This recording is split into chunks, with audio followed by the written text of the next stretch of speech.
শালা ফকির, টাকা না থাকলে বড় রেস্টুরেন্টে খাইতে আসবে না, টাকা না থাকলে রাস্তায় বসে জোট খাবার খাবি। উনি একটা বাটপা, খাওয়া দাওয়া করার পরে বলে টাকা নেই। আপনার বিল কত হয়েছে? 1550 টাকা।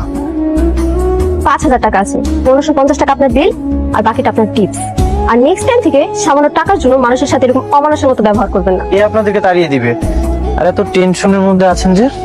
আর কইও না, আজকে কিছু মাস্তান আইছিল টাকা নিতে। কিসের টাকা? কিসের টাকা আবার? মাস্তান রাইছে মাস্তানি করতে। খবর টাকা না দিতে পারলে আমাকে বস্তি থেকে খেদাই দিব। আরে কথা আছে না, জোর যার মুল্লুক তার। এখানে আমাকে নরম পাইছে, এলিগা চাঁদা নিতে আইছে। তুমি সেই ছেলে যার জন্য আমার মেয়ে দিনের পর দিন মন খারাপ করে অপেক্ষা করছে।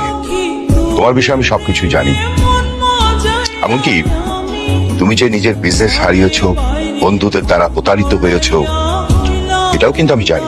তুমি আমার মেয়েকে বিয়ে করো। আমার এত বড় বিজনেস, বাড়ি, সবকিছু আমার মেয়ের বৃষ্টির নামে।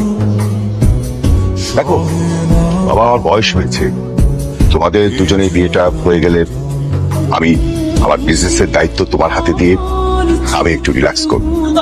একদম কথা বলবি না, 1 ঘন্টার মধ্যে বস্তি খালি করবি। আমার জানি কেমন করতেছে, একটু তাড়াতাড়ি আসো। ওনার হার্টের 3টা ব্লক ধরা পড়েছে। ইমিডিয়েটলি রিং করাতে হবে। কত টাকা লাগবে? অ্যারাউন্ড 4 লাখ টাকার মতো তো লাগবে। হ্যাঁ চাচা, আপনি তো আমার সব সম্পত্তি নিয়ে গেছেন।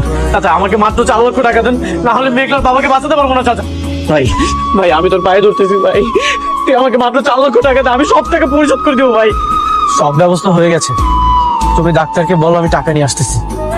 আলহামদুলিল্লাহ।